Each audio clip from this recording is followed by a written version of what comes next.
Hello, hello, hello, and welcome to Scoutcast, brought to you by Fantasy Football Scout. As always, you are joined by me, Andy, FPL Mode, and we are also joined by the two most reliable people in FPL, Nacho and Hibbo. Nacho, how is it going, my man? A week is a long time in FPL, as we've been saying a lot this preseason. I hope you've had a good week. How's it going? Yeah, week's been good, mate. Obviously, off the back of the last Scoutcast that we done, I think we wrapped up majority of the main hot topics, but going into this week, as always, so much more information, preseason games, and loads more players that we have to talk about that have come on radar. And I'm excited to talk about the players that I think we've started to deem a bit more essential and those that are a bit more void. So, yeah, this is going to be a good stream. Yeah, exactly. And as we said last week, and we seem to say it every week, it's... Oh yeah, there's not going to be that much to talk about next week because not that much can change, but we've had pre-season friendlies, we've had injuries, we've had signings that have happened, and all of a sudden, all those people that we thought were going to be nailed in our teams change around, don't they? Yeah, exactly that. And I'm quite excited to see what's going to happen as well over the next week because inevitably things are going to change. Super Cup, Community Shield. So I'm guaranteeing that the 8 players that I'm going to show on my team that are essential will change it, no doubt. Exactly. And speaking of essential, we're also joined by Hibbo tonight as well this evening. How's it going, Hibbo? As we've said, a week's a long time, but you're here with us as always. I'm here as always. Hopefully the sound works this time round, but look, no place I'd rather be in a Tuesday night, and I think it's an extra special Tuesday because it's a penultimate Scoutcast before the season goes live, and most importantly, it's Andy North's birthday, so I think we should sing Happy Birthday to you. Whoa. You can't, you're not getting away with that being your singing either, because there will be some punishments tonight, don't you worry. But yes, it is my birthday. I'm 28 today. We got to sing him out. 28 today, so I'm very, very Andy, happy. I bought you a cake as well. Did you? 28? No, 45. My God. For all those that are listening on the pod, Callum's just brought out I've lit it as well. With 45 for the candle. Wow, have you got that so quick? My God. Hey, I'm the magic man. And now my smoke alarms are going to go off inevitably. I am not Coffee 45. Cake. I am no, not he's not 28. 45. I'm not 28 either. I'm somewhere comfortably in the middle of those two ages. But thank you very much, mate. That's lovely. And thank you, Hibbo, for the old sing song. We've got a lovely show planned tonight. I'm going to move swiftly on from that. We got a lovely show planned tonight. We're going to be looking at some projections for the season, looking at goal involvements from all the players and thinking about who we're going to be wanting in our team for the season long, although obviously we're also thinking about the first 5 weeks. We're going to be looking as well at the pre-seasons for the most popular players so far this season. So we have correlated the team selected by percentage and how many minutes they've played this season to give you some really fantastic tables based on each position as well. So we're going to be looking at that. A massive shout out to Rom Frosk as well, who's been one of the main people that we've been using to help us with that. Fantastic work. We do have some community team drafts, which I know Hibbo and Nacho are going to be very interested in because they're basically going to copy them all year to make sure that they don't get beaten again. Then we've got our drafts to see how they're going so far. Heads up, I'm going to say this now. My draft is already out of date because of some interesting Aston Villa news that has come out today. So my draft is already changing, but you'll see why a little bit later on. Thank you so much for the 200 people who are in the chat already. And thank you as well if you were listening on the original stream where I messed up the audio a little bit. Fixed it in about 90 seconds, so it's all absolutely fine now. But yeah, thank you very much if you are with us already. And thank you for those people that are saying happy birthday to me as well. So before we do anything else, I need to bring up on the screen our advert for this evening, and our advert is from Fanteam. Fanteam's famous Premier League game. It's a season-long game, and it's back for 2025-2026. It's only £10 to enter, and there's an incredible £175,000 prize pool, £35,000 going to the winner, which is not too bad. I think it's about 17k for second place, so, because obviously I'm winning the 35k. Most rules will be familiar to FPL managers, however. The game remains chip-free with just 2 wildcards, making it proper purist format. One for the FPL purists among you. For all those people that have been complaining about too many, DEFCON points, too many wildcards, too many chips, triple captains, all that kind of stuff. They don't have any of that in here, and it does really help. The headline change this year is 5 max entries, so you can only have 5 entries to this. So even single entry players are on a level playing field. No more battling against high volume multi-entrants. Registration is open in more countries than ever. Users can check eligibility by selecting their country on the reg page. Finally, they've also launched their best ever welcome offer. If you are a new user and you've never used Fanteam before, you get if you register, deposit for £10, you get a £10 season ticket, so you literally get to play this game for free, and you also get a £20 bonus entries as well to use on other DFS contests or in other sports and leagues too. Sign up, pick your team and get involved using the link in the YouTube or podcast description. Of course, 18 plus only, and be gambleaware.org. And if you look on the screen, you can see my team that I've got at the moment. So because this is very, very different to the game we're playing in FPL, I'm going for players that I think I'm going to be wanting to keep for as long as possible to try and delay that wild card. The other thing that's really good about this, by the way, is you can roll indefinitely. So you can literally keep rolling throughout the season if you don't have any moves to make. I've got Kelleher in goal. I've got Van Dijk, Romero, Cucurella and Juve at the back. Then I've got Salah, Bruno Fernandes and Palmer in the middle with Pedro, Watkins and Mateta up top. Yes, I have gone for penalties galore in that team. And then I've got Lafay, Esteve, Baleba and Verbruggen on the bench there. I'm quite happy with that team. I know I've got 4 at the back, but I think that front 6 is absolutely lovely. So that'll be my team unless anything changes. I think it's a lovely format, so if you wanted to give it a go, you're more than welcome to. So there you go. Lovely little advert there from Fanteam. And if you want to get in touch with me or Hibbo in particular, we both have played this before and it's a good little format. So have a go if you want to. Moving on to some projections now from Robt. We were going to show these last week, but we kind of ran out of time. So these are this season's season-long goal involvement projections, and this is for 60 players. So this is obviously not, this is not exactly what's going to happen, but it gives us an idea as to those players that we think might do quite well as the season goes on. Now, one thing I'll say before we start this is that we're obviously not looking at players for the whole season when we're picking our Game Week 1 team. We are picking for the first kind of 5-6 weeks, unless you get a wild card early, whatever strategy you're on. But it gives you an idea as to those players that are expected to do well based on market odds and things. And another shout out to Robt, by the way, because we'll be using his stuff a lot this year because it is so good. Now we've got 3 players, I should say, that are 25 or above in terms of goal and assist projections this year. That's Haaland, Salah, Palmer. No massive surprises there. We've got a few that are above 20. Saka, Isak, Gyökeres and Bruno Fernandes. And as the list goes on, we've got Watkins, Solanke, Wirtz, Bowen, Marmoush.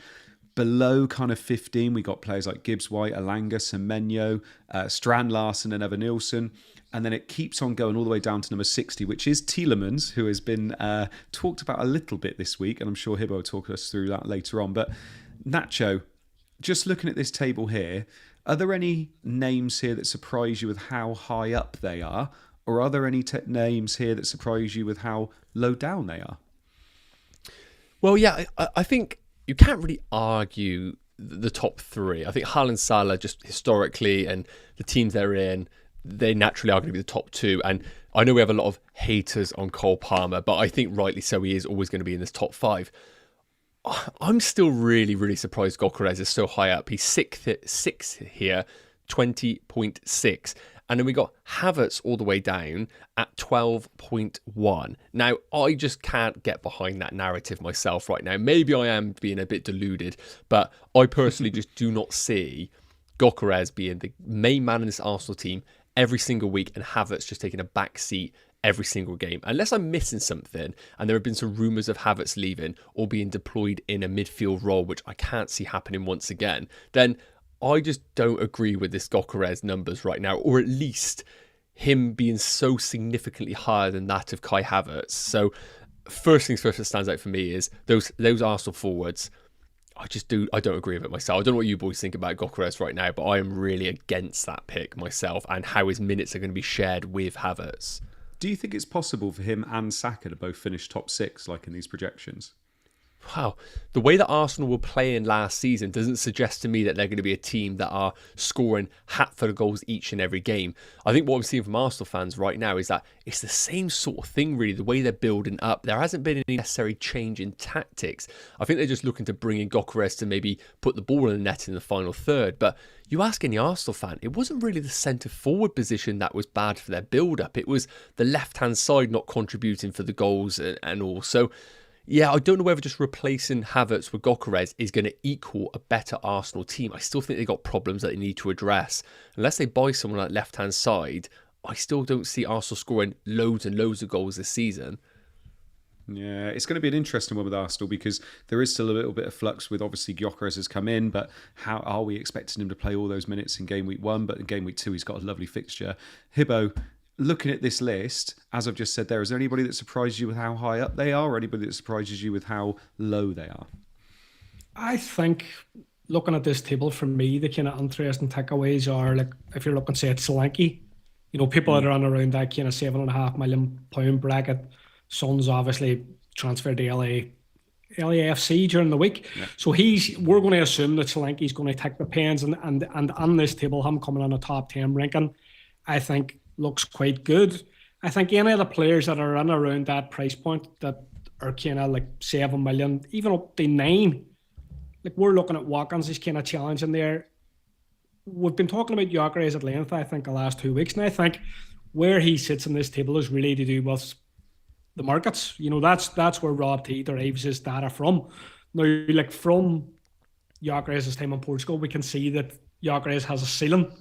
So I think it would be silly for him to be priced down in terms of the market because there's always a chance that he comes in, he smashes it, and he does kind of 20 goals. A bit like yourselves, I don't think he's nailed for game week 1. I think when we look at the teams selected by in the preseason minutes from Wrongfrost later on, we're going to see why people are kind of cool on him for game week 1. But I'm a bit different than Nacho. I do think Gyökeres is going to make that place his. I think he's going to be the number 1 striker. And I do think he's going to push Havertz out a wee bit, and I do think he could do good output in terms of league. But no, my main takeaway is Solanke looks good. Even some of the other forwards like Bowen and Watkins, they look good from this table, I think. Yeah, and Nacho, before we go off it, because we could talk about this table for ages, but before we go off it, number 19 and number 20, so 2 players in the top 20, Wood and Gibbs-White, probably with the fixtures they've got as well, being criminally underlooked. Yeah, I do think with Nottingham Forest right now, naturally when we are looking at pre-season, we want to see some good things. And I think some managers maybe have looked at the situation that happened with Gibbs-White, Alanga missing, bought in a player who probably will be eased into the team, and obviously signing a forward to maybe play alongside Wood or compete. I do feel like Nottingham Forest attackers are being slightly overlooked because of the uncertainty right now about Forest as a team. So I can't understand why they are being avoided, but I also think if you want to go there, they could be fantastic value. And we know what we're getting with Chris Wood in terms of gets an opportunity, then he is obviously going to try and take it. I think it over. And my chair's going down, by the way. I'm just getting lower and lower here. Hang on a second. Honestly, it was like a movie that was. I just kept going lower. It was just be my forehead showing. So I think people are looking at Wood's numbers and knowing that they are unsustainable. So I think that's also putting people off. Just a quick thing. João Pedro, 16.3 goals and assists. Now, I'm just looking at what he's done historically. 16 goals and assists last season. 9 goals, 3 assists the season before. Penalty taker. Isn't going to be that man at Chelsea. So this guy's really got to improve his output to get anywhere near that. And with competition from Delap, I don't know if he's going to hit that number, but we'll see. Yeah, and just a really interesting one as well, Hibbo. I said just a minute ago before we move off it, but just one more thing.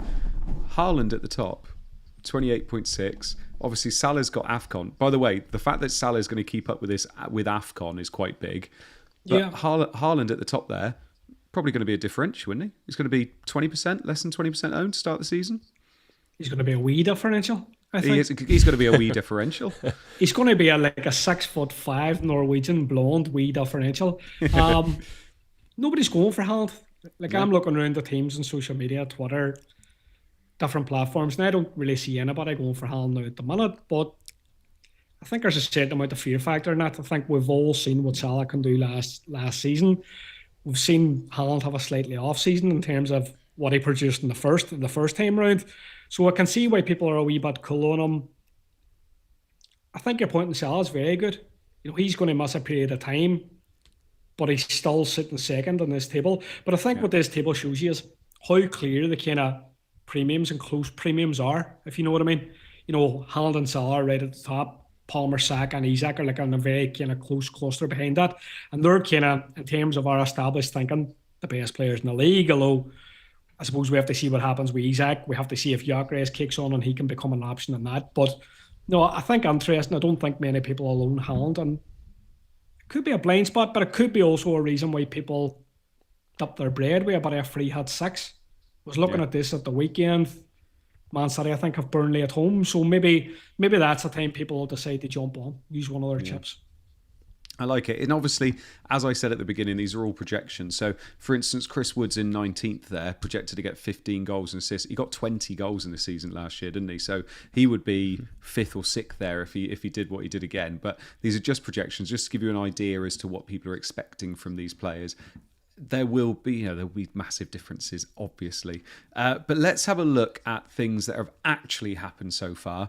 And that is how the players have been doing in pre-season based on minutes. Now, when we look at pre-season, one thing we always say is that you can't look at pre-season for how a player is going to play in the league in terms of form. You can't say a player has done really well in pre-season form-wise and that always translates into their form in the league. It doesn't work like that. But one thing it can give you a bit of a clue in is their minutes. So whether they are secure in that team and whether they're going to get minutes to start the season. Now, what Hibbo has done and worked with Ron Frost here to make these tables, and they are fantastic, by the way, we have got the minutes of the most popular players in each position based on FPL, so their TSB percentage, team select by percentage, and you can see next to them the minutes they have played and the percentage of minutes based on how much they could have played in pre-season. It's also got their clean sheets, goals conceded, and for the others it's got their assists and goals. Absolutely lovely tables. I haven't seen these anywhere else, so they're absolutely fantastic. And as you can see here, the most popular keeper, so we're starting with keeper, the most popular keeper at 32% picked is Kelleher. He's played 135 minutes, kept a clean sheet, he's not done too bad. We got Raya next, 18% selected, 195 minutes. The interesting one then is Dubravka. Dubravka's only played 45 minutes, but there's talk about him going to Burnley. He's only a 4 million keeper. I think that's quite big. But then as you go down, Alisson's only played 45 minutes so far. I think he left them for a personal issue, if I remember rightly. And as you go down, actually, a lot of them are quite secure. But you've got people like Areola, and they're signing another keeper. You've got Nick Pope, and there's a lot of players here where you think, oh, it's not too good. Kinski, who's 4 million, who's played a lot of minutes. Nacho, as you're going down this list, Kelleher being 32%, do you think that's right with the minutes he's played and 32%? And is there anybody else you're thinking, oh, I'd rather go for them? Is there any dangers here? What do you think?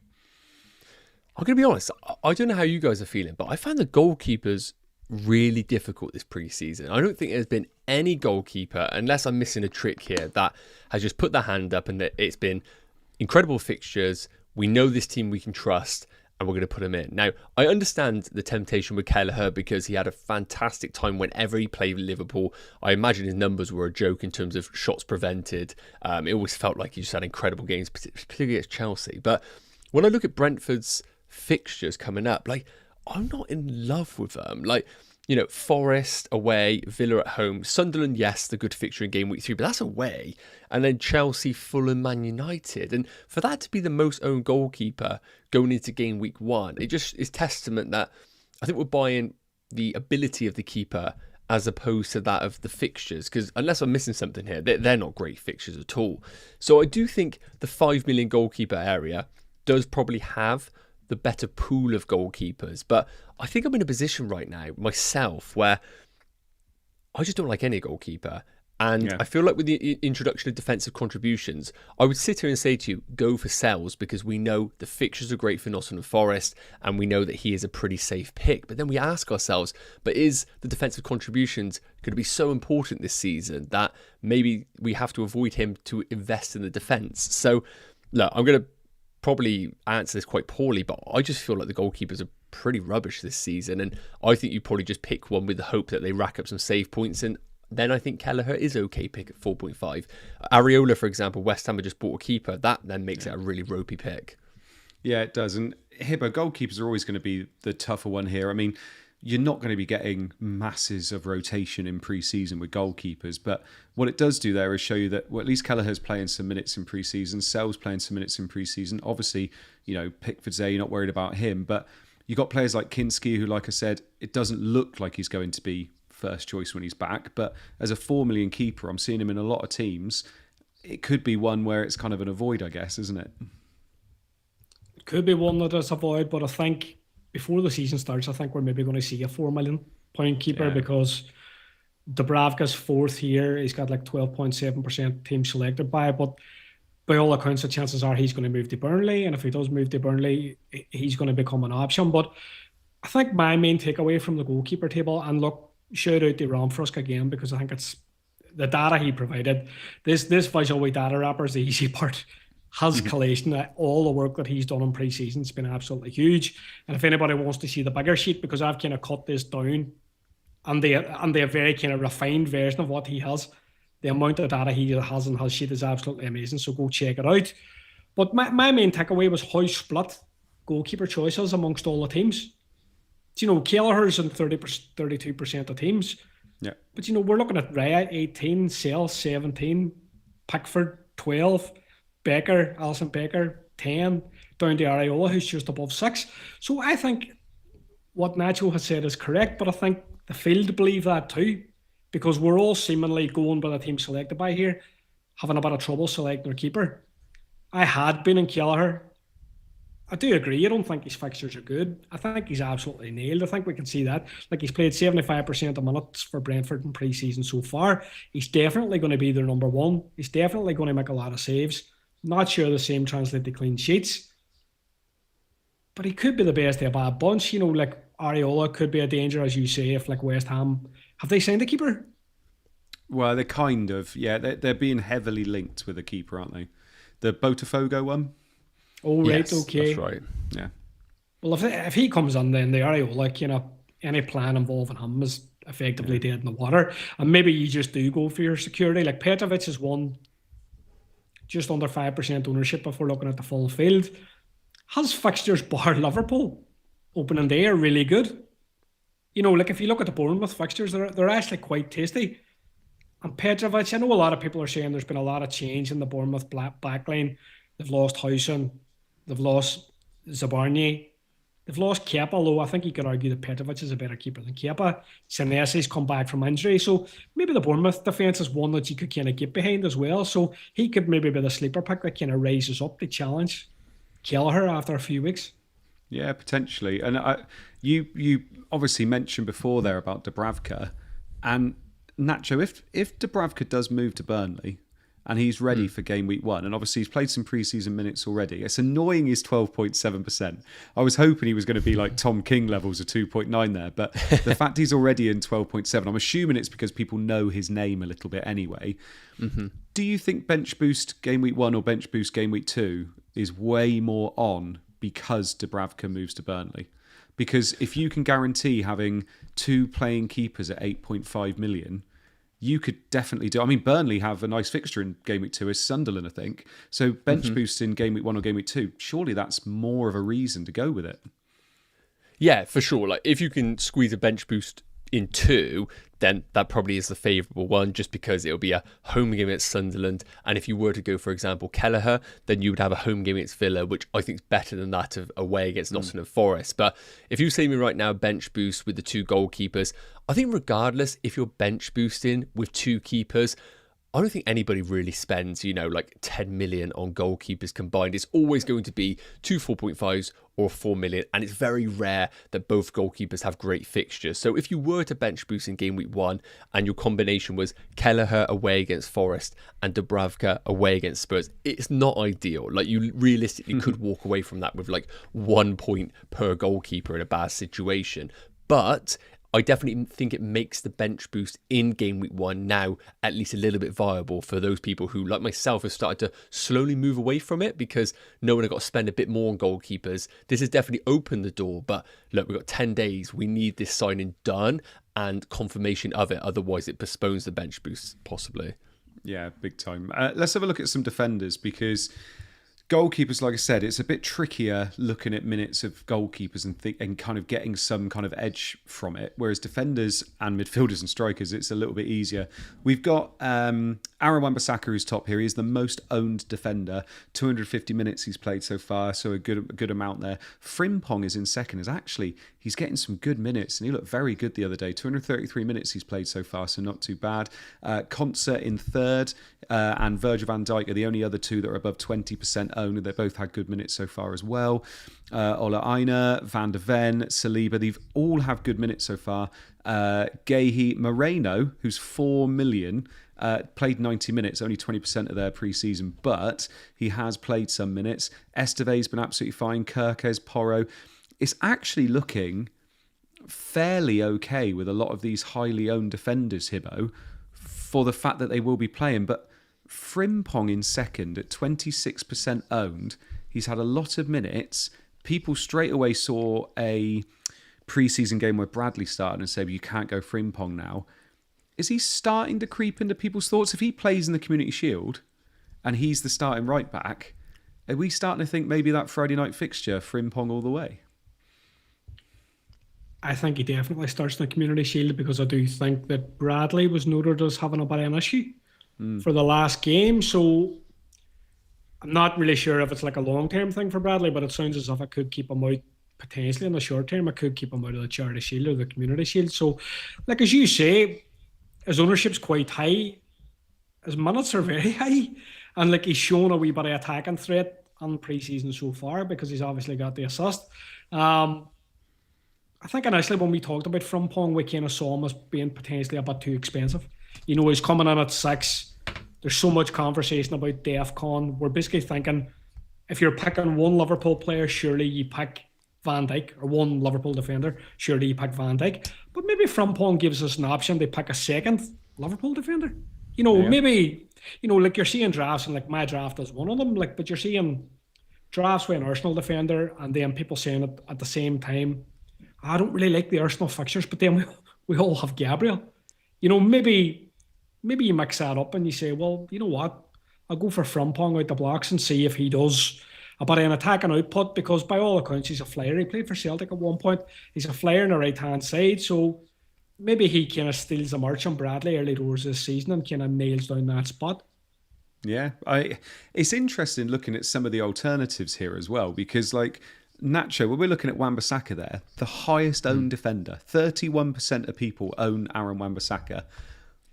On the opposite side, you've got Juve there, 7 goals last year, basically played left mid, looked absolutely brilliant in his 2 pre-season games, started both, whipping those crosses in. He is up and down like Munoz is at Crystal Palace, and I think he is now 2.4% owned. Is there something to say that you can go with someone like Juve instead of Wan-Bissaka, do you think? 100%. Like, it's one of those situations really where I'm just looking at Wan-Bissaka. So he definitely improved. As anyone that watched Wan-Bissaka last season, when he was deployed as a right wing back in the Potter system, he definitely was just a better player in general. I think we didn't realise he could actually contribute in his Man United days. Like, looking at his numbers, he literally went 2 seasons without doing anything in the final third. So getting 6 assists last season is an inkling that he can do the business. However, in the opening game weeks, when someone's 31% owned and you got the opportunity to go for someone who's playing in the exact same position on the other side of the field, I think you're just rolling the dice really on whichever one's going to do better. We don't really know what this Juve's going to do, but I personally, when I see an opportunity to literally get the exact same pledge on the other side, I'd rather take that option at 2% and have a go at it against Wan-Bissaka, because I know he's the highest owned defender, but am I scared to go into game week 1 without Wan-Bissaka? Absolutely not. Like, it's not one of those players I'm like, oh my God, I haven't got Wan-Bissaka. So I think it's a great opportunity to go with Juve personally. Problem is, I got a feeling it'll get pushed by loads of people. Before we know it, it'll be like 10% owned, and Wan-Bissaka will be like 20. So enjoy it while we can. And also, this is how FPL works, where you go, do I really have to be worried about Wan-Bissaka? They win 1-0, he gets an assist, 12 points, gets his 2 DEFCON points, and all of a sudden he's got like a 14-pointer after game week 1, and we've got Duke who got taken off in the 59th minute or something. But yeah, he's an interesting one. The other one I wanted to ask you about, Hibbo, was Van der Ven. Now, he's 4.5, which I think is why he's so highly owned, because he's 4.5, 17% owned. If you'd have said Van der Ven would be the 6th highest owned player to start this season, you'd have been wondering what was going on. Obviously, they've got Burnley at home to start with. Second game week, not so nice, but after that, it's quite nice again. Is it worth upgrading Van der Ven to Romero, who's 0.5 more, or even spending an extra 1 million and getting Porro, considering the fact Maddison and Son have both left, so set pieces should be all for Porro, shouldn't they? You make a good point. The Maddison point is a very good one, and it was one that was kind of really relevant, I suppose, last season, because when Maddison's out, like, Porro kind of runs the game, and he takes a lot of set pieces. Like, he looks to get on the ball an awful lot.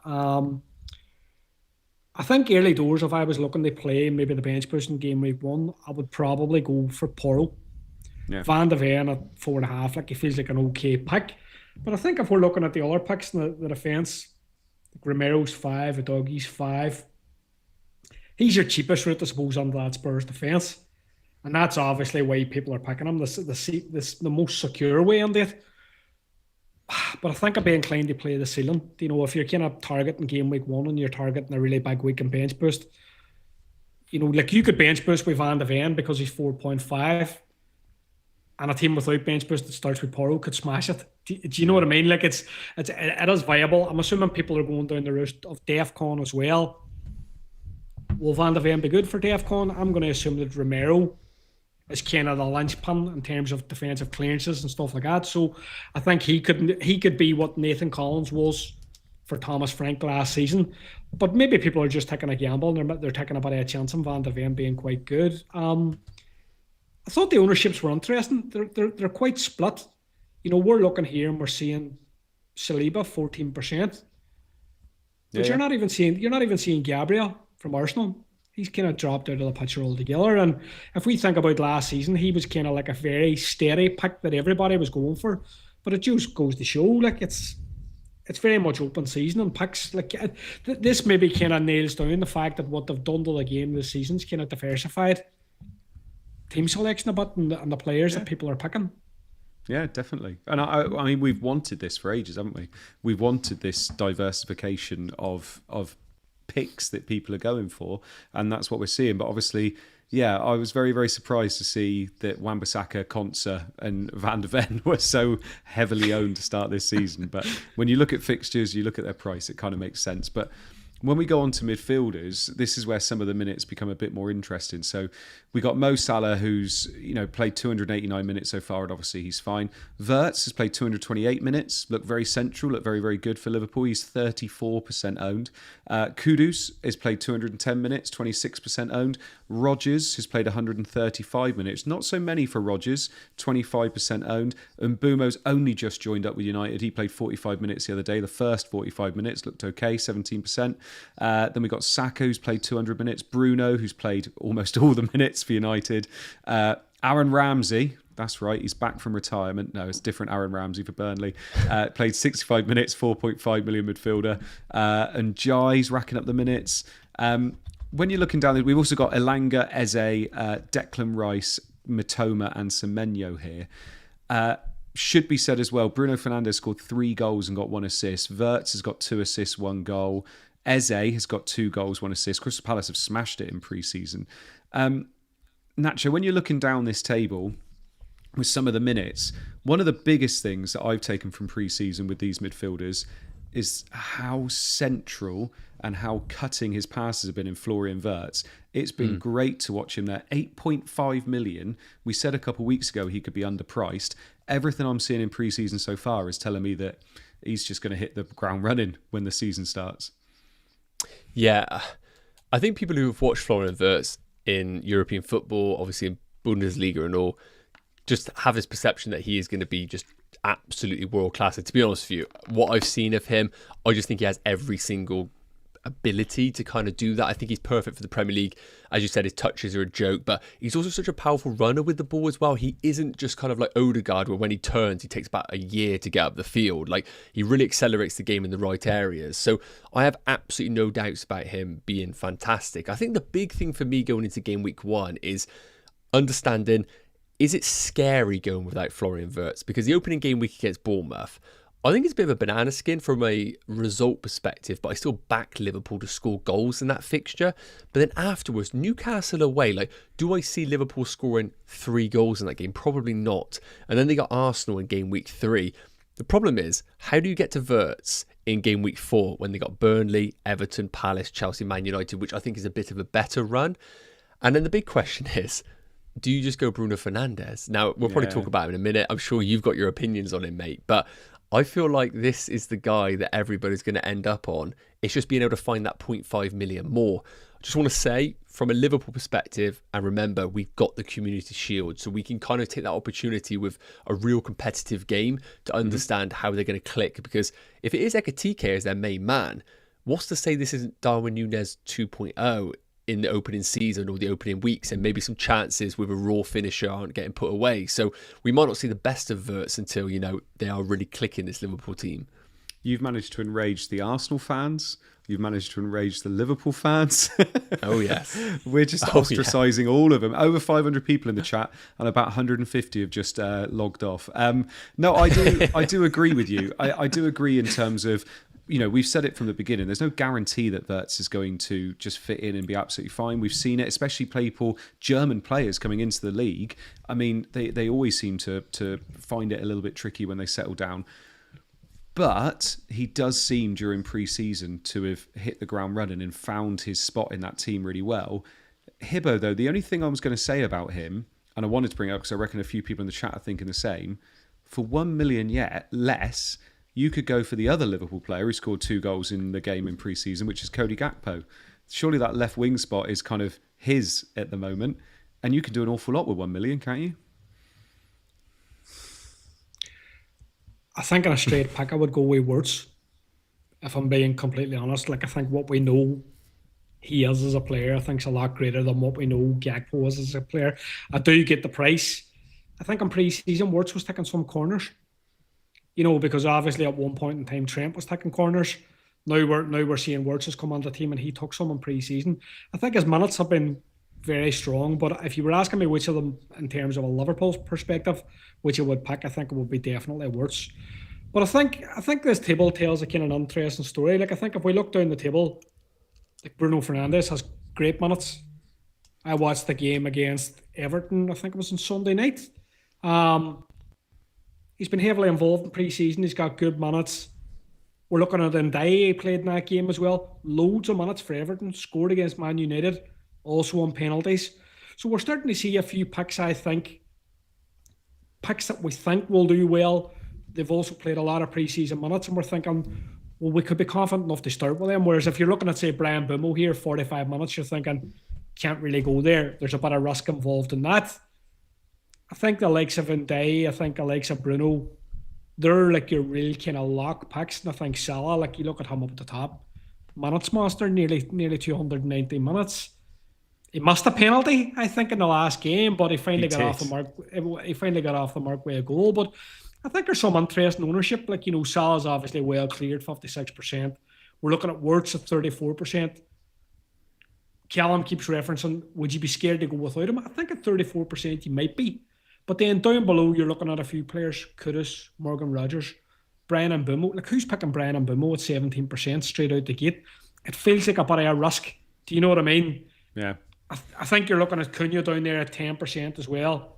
You can apply similar thinking there. So, no, I think there's some interesting tales, and I think good players that have penalties, they seemingly have minutes as well. So, like, you expect them to start the season well. I mean, Nacho, if they absolutely smashed the pricing, putting Bruno Fernandes at 9 million, because when that first came out, I thought, what are they doing? Like, 9 million, when you've got players like Wirtz at 8.5, I thought 9 million was too much. But now everybody's starting to really get their heads around CBIT points or DEFCON points, whatever you want to call them. The fact that Cunha and Mbeumo are, going to take a little while. Bruno's going to keep penalties. He took the penalty pre-season. Actually, 9 million was probably a bit of a masterstroke in terms of pricing, because if he was any lower than that, I think he'd be in pretty much everybody's team, wouldn't he? Yeah, 100%. I think, like you said, when the numbers have come out and people have been doing the good work of checking out, in particular, Fantasy Football Scout, by the way, make sure you check out the stats section. Yeah. It's been class for us, really looking at defenders and midfielders. And Bruno Fernandes has been great for that. And of course, penalty taker as well. We know, I have it confirmed. There was no doubts that he was going to be the penalty taker in this team. But a few people were like, oh, could Mbeumo, Cunha take it from him? He's still the main guy in that Man United team. The problem is, of course, with Bruno is that, one, the uncertainty of Man United as a team. I think we're seeing improvements in pre-season, but are we actually seeing, a solid Man United team? And secondly, is he going to play in that double pivot, which might reduce some of his potential output? But look, I keep posing the question, in the opening three, what would you rather have? Arsenal at home, Fulham away, Burnley at home, or would you have Bournemouth at home, Newcastle away, Arsenal at home? One of them is a new player to the league. The other one is a penalty taker and has defensive contributions. I think the 9 million price point for Bruno Fernandes is justified in those opening fixtures. It's just whether you can squeeze him in your teams, because I've built teams with Bruno Fernandes in. It's fun how that 0.5 million extra does actually make quite a big sacrifice in the rest of your team. So it's not as easy as just putting Bruno in. And I think we all will land on Wirtz by game week 4 regardless. I don't like how you've just said that, because I've got Wirtz and I don't have Bruno, and you've just made it sound like I should be doing it the other way around. Let's have a look at some strikers then, because strikers' minutes are obviously all over the place as well. The big one is at the top there. The most owned, well, he's not the most owned striker in the game, because we do have Pedro, who's about 60% owned, but we've got Victor Gyökeres on this table, who is 24% owned and has only played 13 minutes so far. And Arteta's even come out and said he didn't do a training session after the last game he played either. So I don't think it's looking that good for him for game week 1, but we can discuss that in a minute. We got Bowen next, who's racking up the minutes, because Bowen always does. We got Chris Wood, who's played 180 minutes. Beto, who's played 300 minutes. He's almost 14% owned, but I think Moyes publicly came out and said he's not been very happy with him during this pre-season, or very impressed with him so far. Then we got Ollie Watkins, who's there. Solanke, who's only played 45 minutes, and apparently there's a bit of an issue there with him as well. Danny Welbeck, Mateta, who scored 4 goals and got 2 assists in pre-season so far. Strand Larsen's doing well for minutes. And then we've got some 4.5 million options. Ekatike's played 102. Muniz, who's played 139 and could move teams. And then Evan Nilsson, who's racked up the minutes as well. Hibbo, this is the first one we've seen, compared to the defenders and the midfielders, where there are some highly owned people here in Gyökeres, in Solanke, who haven't played any minutes so far. And actually, I think their game week 1 status is kind of up in the air, isn't it? I think they're becoming, those two players in particular, they're becoming hard avoids. Gyökeres, I do have a big opinion on what I think Gyökeres can be in this league. I do think his minutes are a lot better than what I suppose some other content creators think. And I'm not referencing Callum here. I mean, Ken out there, I know Callum's not too keen, but I know out in the community, there's some people don't really rate the minutes that well throughout the season. I think what we're going to see with him is he's going to have a slow build-up, because he obviously hasn't been there for pre-season. I don't think he's going to start game week 1. And I think you have to tick any player that's got yellow or slightly orange here. You have to tick them as a bit of a red flag. Now, who do you go for instead? Like we've talked about it, I think, at length in recent weeks, and I think that £9 million price point becomes like a plug and play. Like you can basically take Gyökeres out and you can put Watkins on. Yeah. Like Aston Villa do have some nice fixtures. Like we can look here. He's got some decent minutes on the board. Bowen's probably in a similar category as well, where he's obviously got Sunderland straight out of the gate. He's got good minutes in pre-season, a decent bit of output as well. He's price point friendly at around 8 million too, but I think nailing the head, Gyökeres, people should probably call a wee bit, and Solanke, people should probably call a wee bit as well, especially if they're thinking about spreading the funds, maybe playing the BB in game week 1. He's probably not going to play, and if you've got 14 out of 15 the BB's effectively fallen over, so. Yeah, it's an interesting one, isn't it, Nacho, in terms of, like Hibbo just said there, it just seems if you want Gyökeres, it seems like you start with Watkins and move to Gyökeres. But then I don't think there's a natural time to do that, because you either do it straight away in game week 2 when Arsenal have leads, but then there's no guarantee that he's going to be starting, in game week 2.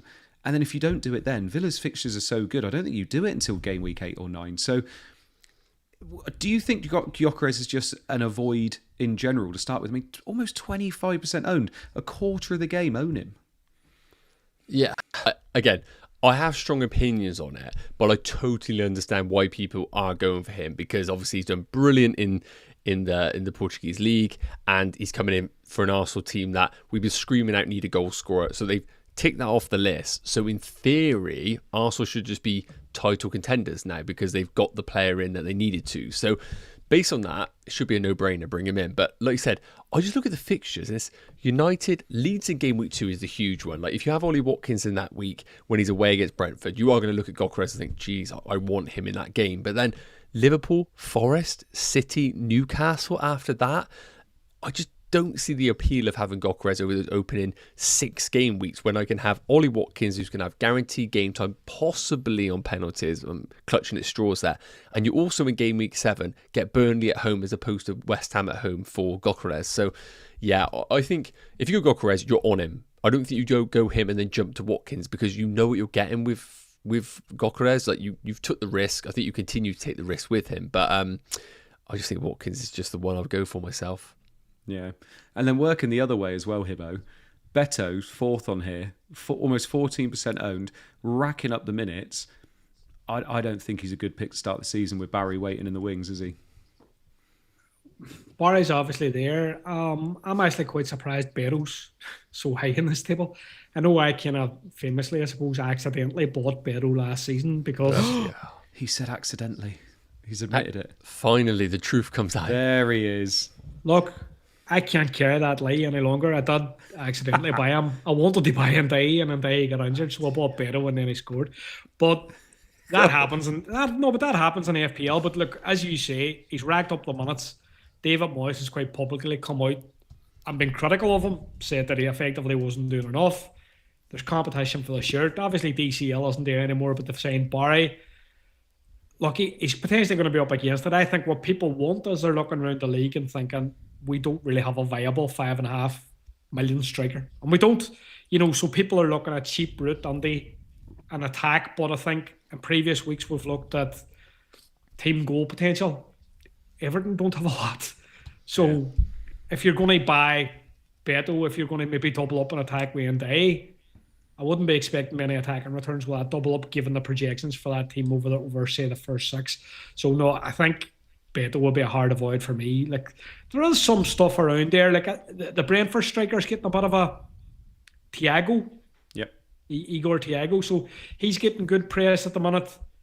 And that's largely around the thought that Wassa could transfer and then Thiago could potentially get penalties. But again, I'll say Wassa's not out the door until he's out the door.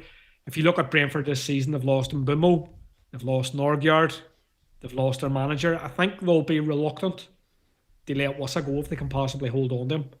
So maybe he's there and he kills that 6 million dream, but people are holding on to that. Yeah, and by the way, we should say as well, obviously Pedro's not on this list, Haaland's not on this list because they haven't played pre-season games because they had the Club World Cup. So if you're wondering why they're not there, they would be above Gyökeres in terms of ownership.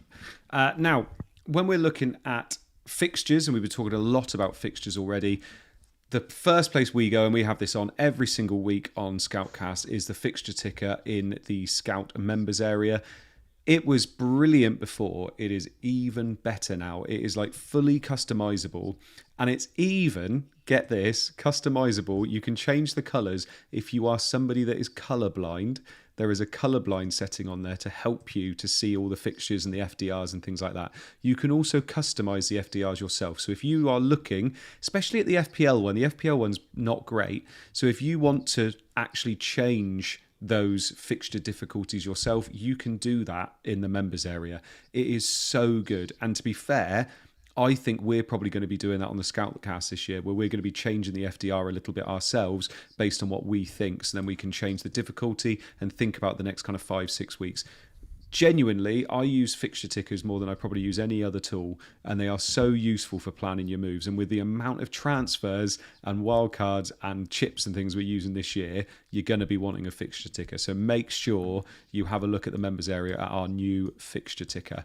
And talking about tickers, let's have a look at our 2 new Comm Teams, because those little tickers, we now have 2 community teams. We have one run by Matt, which is the original community team, and we also have a second one run by Brian, which is our second community team, and it is their debut this season. Now, obviously, Matt and his community team have smashed it the last couple of years. There's no other way to say it. They've smashed it. But looking at these 2 drafts, Nacho, I'm feeling quite confident. Talk us through the 2 drafts, my man, because we got 2 here. We don't have to talk through them in detail, but just talk us through each one, because we've got it's over 20 people that are taking on these Comm Teams for us now. Mm-hmm.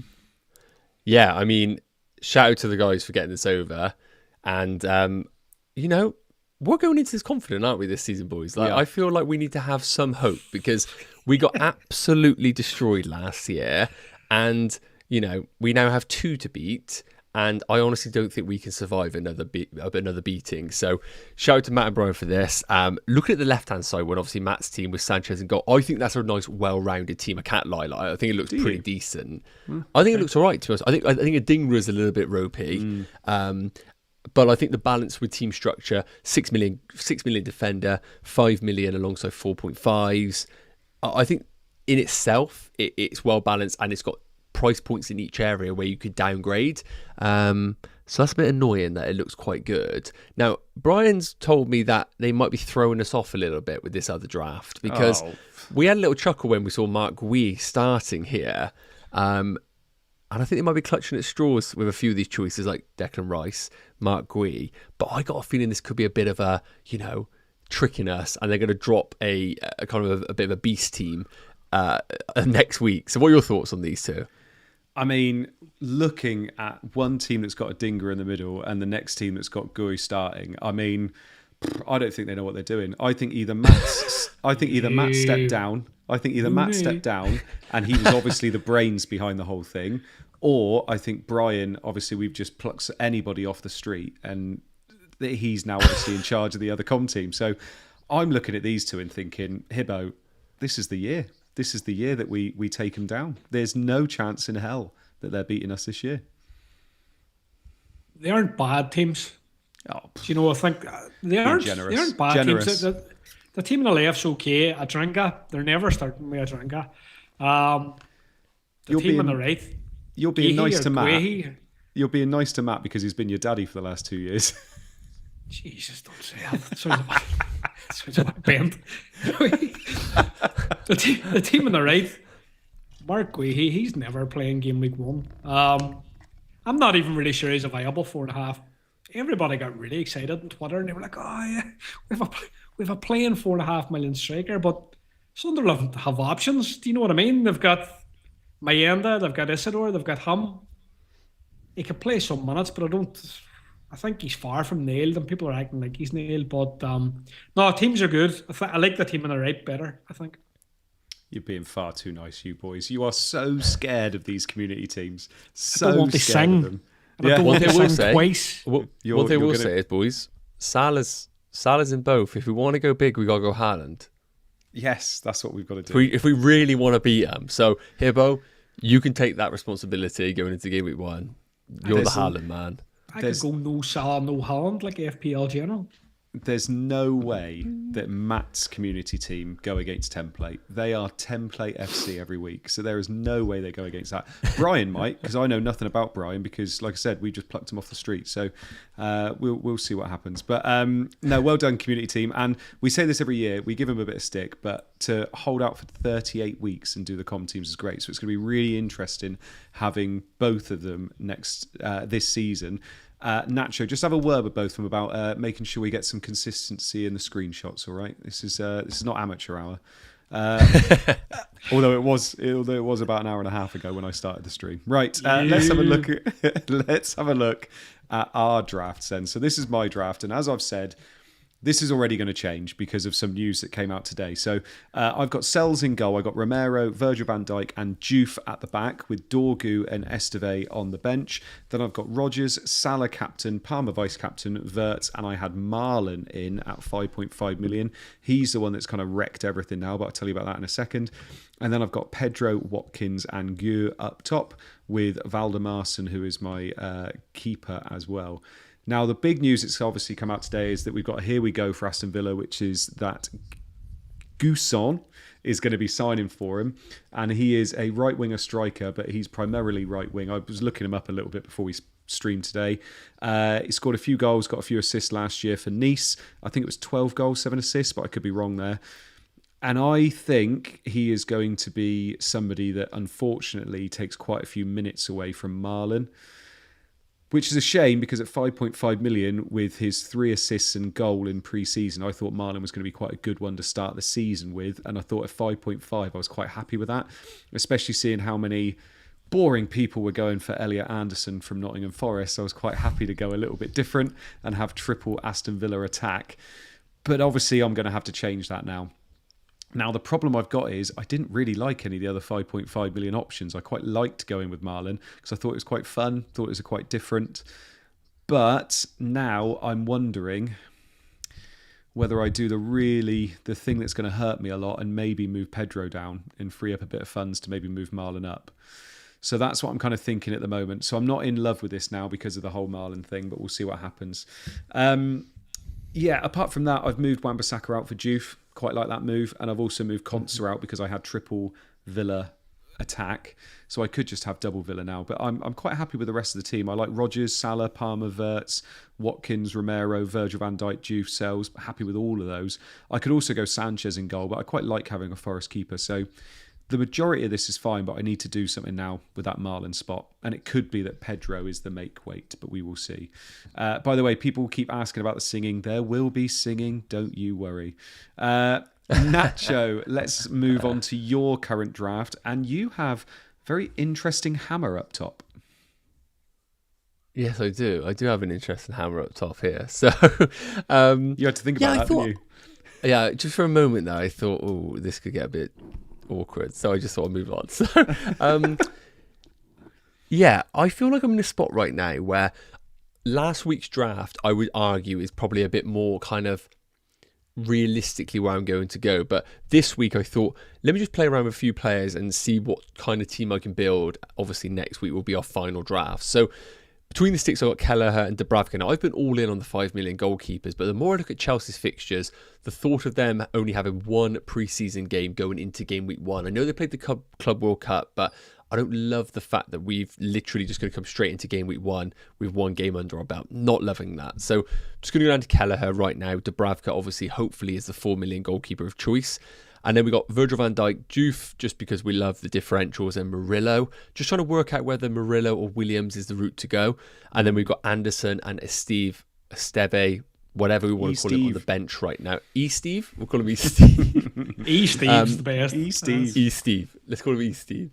I still haven't figured out the best rotation there. That's something I really need to lock down in the next week. But I like the team structure of that. Midfield, we got Ndiaye, Salah, Palmer, Rodgers, and Bruno Fernandes. Look, it's one of those. When I have Florian Wirtz in, I want Fernandes. When I got Fernandes, I want Wirtz. So it is just kind of pick your poison in this situation. I just got this feeling Fernandes is just going to do really well in these opening few game weeks. I need to decide whether I want double Villa attack because I've got Watkins up top and I've got the big boy Füllkrug at 6 million and Mark Gui at 4.5. Now, I think Füllkrug actually really impressed me nationally with Germany. Obviously, the injury last year. So I think we're forgetting he is actually like a decent player, a good finisher. And what we're seeing right now with Potter, we haven't really got a lot of information, but 2 up top, big man, little man, Füllkrug and Bowen. If that continues each and every week, we've got one more friendly from West Ham. If I see promising things, I really like him as a bit of a differential away against Sunderland.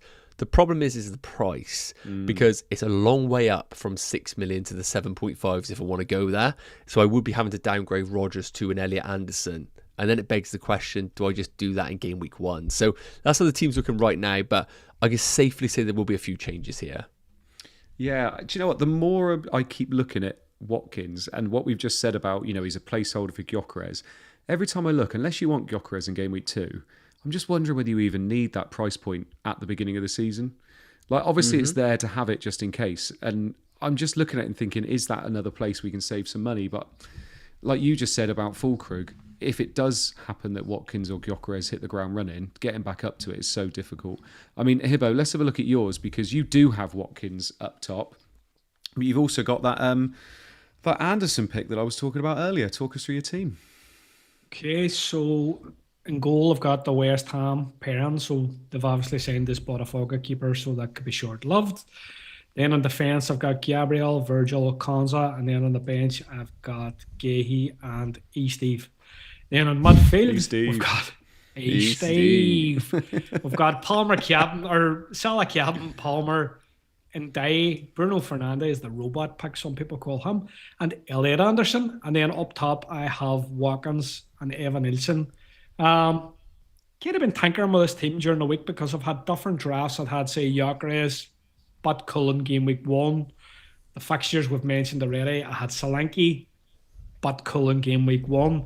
So I'm starting to change it about, but I'm starting to kind of feel as if my picks that I think are locked are starting to really lock on, if you know what I mean.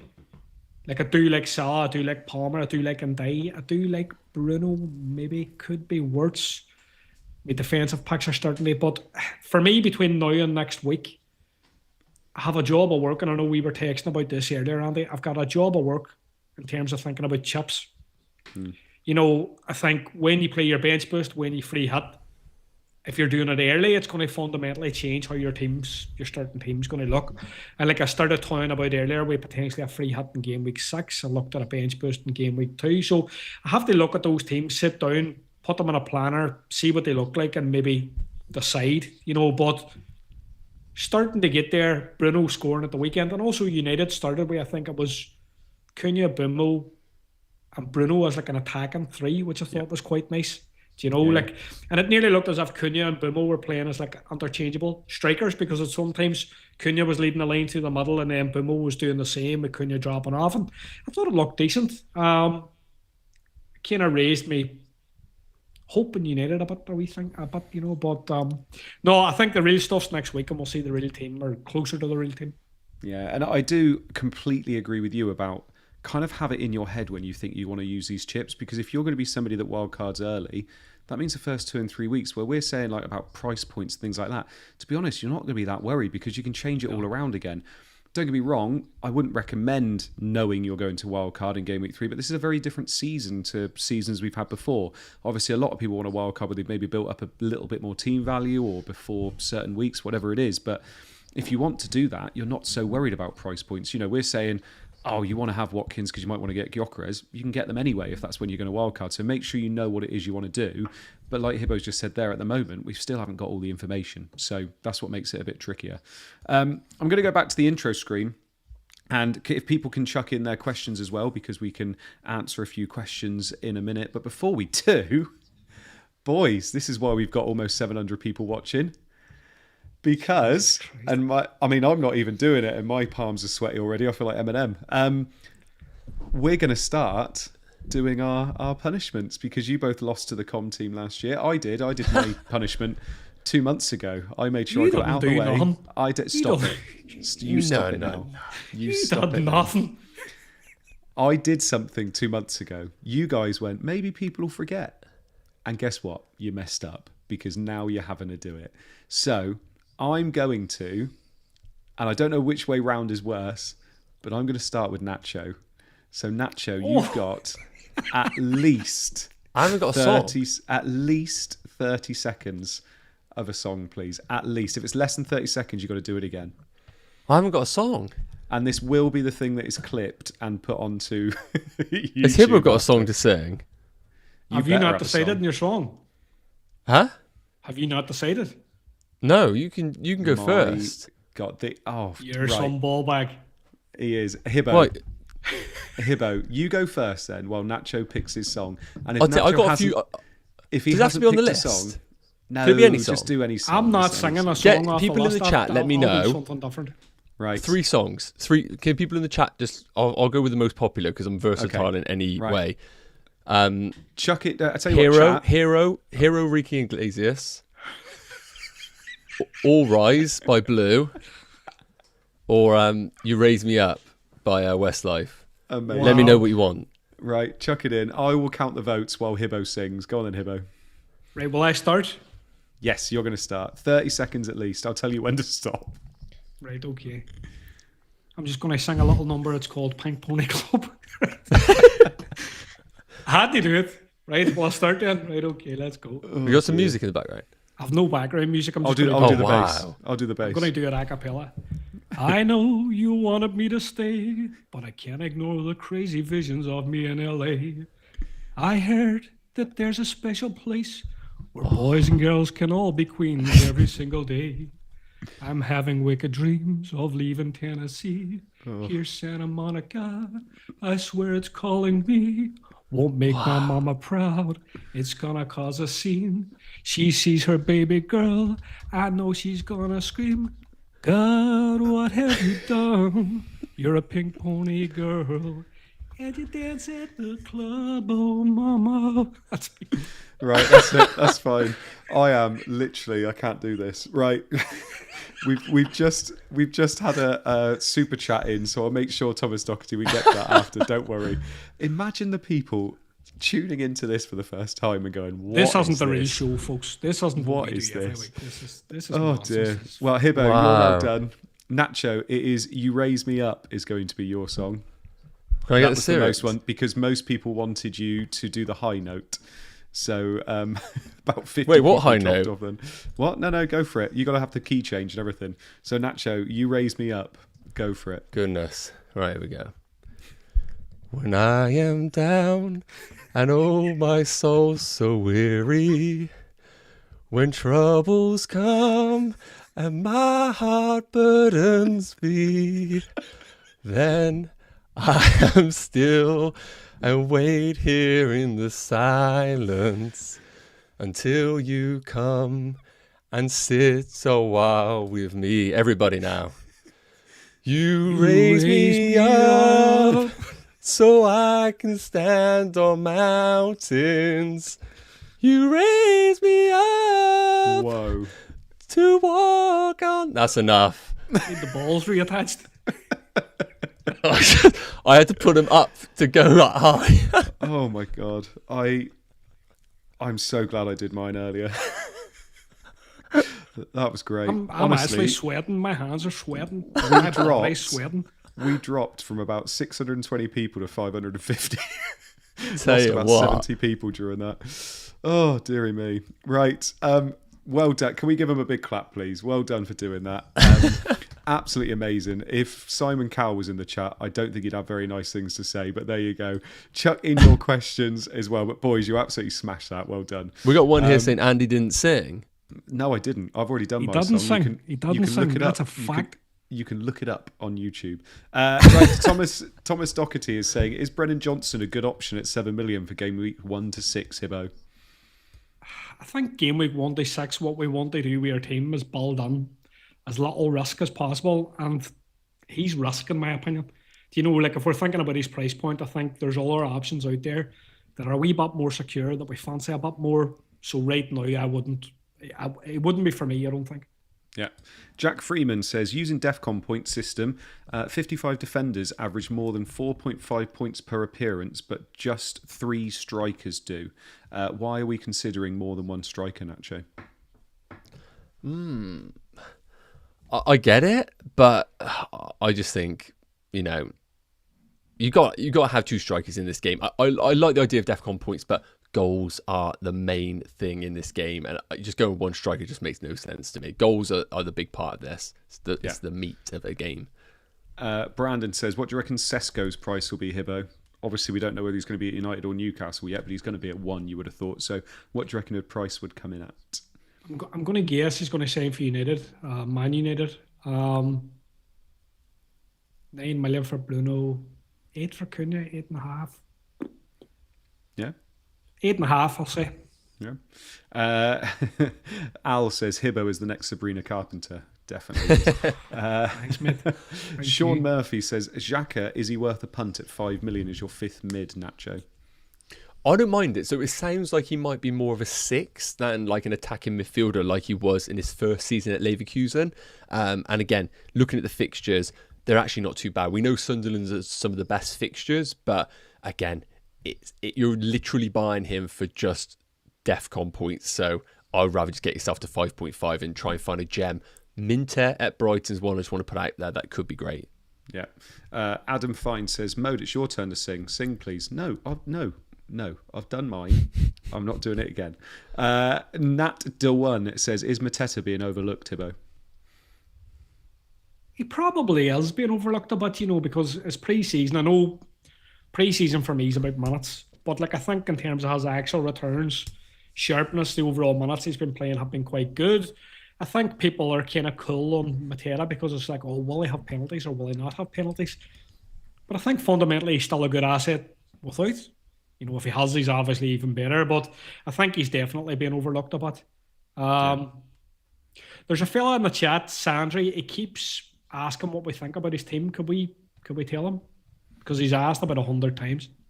I mean, spamming doesn't normally get me to read out questions, and obviously I feel kind of sorry for him because he's asked so many times. Like, this is my team: Kelleher, Dubravka, Williams, Van der Ven, Konsa, Richards, Steve, Salah, Palmer, Tielemans, Anderson, Kudus, Haaland, Wood, Gue. What are your thoughts? Go on then, Hibbo. Give him some thoughts quickly before we go. I think Salah Haaland stretches the price points of the rest of his team a bit too much. You go one premium, you can get Palmer, you can get like a Verts, you can get better defenders. I think the Salah Haaland kills him a bit. That's my opinion. So yeah, lovely. Right, thank you so much for the people in the chat. Like I said, we did get to almost 700, but something happened in the stream that meant loads of people left for some reason. We're never seeing those viewers again, are we? But lovely. But everybody that was in the chat said it was absolutely brilliant and one of the best moments from Scoutcast so far. So thank you very much. Nacho, hopefully your heart can handle it, but thank you very much for joining us this evening. I hope you enjoyed it. I'm flushed. I'm absolutely flushed right now, honestly. Like, I just feel like I need to lie down. Obviously, any work promotion's gone out the window, and then that does the rounds and stuff. So, yeah, I guess. Thank you for today, guys. I enjoyed it. See you next week. People in the chat, please clip it and send it on Twitter so we can look at it again, because that's one of my favourite moments ever. No, don't do that.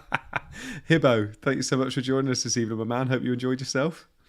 Always enjoy myself. I didn't really like the thought of having to sing, and I think next year I'm going to do some kind of weird thing where I like stand in the background doing this kind of dance, this kind of expressive modern dance, because that's what you did, and you copped out of singing here today, but it was actually very smart by you.